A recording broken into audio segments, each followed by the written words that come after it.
Gordon, the big engine, and Thomas, the tank engine, puffed buffer to buffer back home. It had been a busy day. First, Thomas had teased Gordon about the time that the big engine had slid into a ditch. Then Thomas fell down a mine and Gordon came to his rescue. "Remember, Thomas," called Gordon grandly, "united we stand, together we fall. You help me, and I'll help you." "I'll remember," replied Thomas, "but I hope Sir Topham Hatt forgives us soon." Suddenly, they noticed something. As the two engines whistled into the sheds, everywhere they looked, they saw paint pots and painters. "Bust my buffers," said Thomas. "What's happening?" "Shh," whispered Percy. "Sir Topham Hatt's going to tell us now. Ladies and gentlemen and engines, I am honored to inform you that Her Majesty the Queen herself is coming here to visit us. Now, on with the preparations." The engines wondered who would pull the royal train. "I'm too old to pull important trains," said Edward. "I'm in disgrace," sighed Gordon. "He'll choose me, of course," boasted James. "You," snorted Henry, "you can't climb hills." "He will ask me to pull the train, and I'll have a new coat of paint." Then the rain came. Henry's driver and fireman covered up their cab to keep dry. A painter was on the ladder above the line. Henry's smoke blew high into the air. The painter couldn't see. Both he and the paint pot fell all over Henry.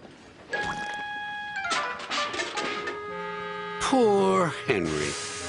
"Well, you're not a pretty picture," sneered the painter. Sir Topham Hatt spoke next. "You look like an iced cake, Henry. That won't do for the royal train. I must make other arrangements."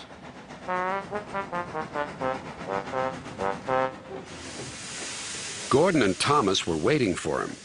Please, sir. "One at a time," replied Sir Topham Hatt. "Yes, Gordon? May Thomas have his branch line again?"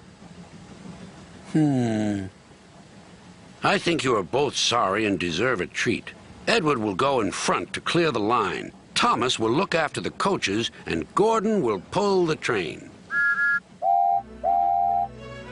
The great day came. All the engines worked hard, bringing people to the town.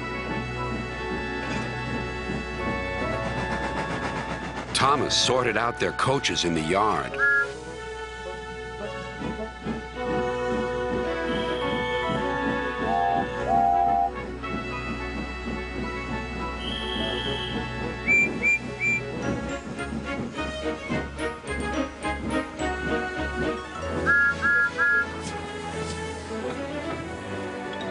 Edward steamed in. "Beep! The Queen is here!" Then Gordon whistled as he approached the station. Everyone knew that sound. The Queen's train glided into the station. Gordon was spotless and his brass shone brightly.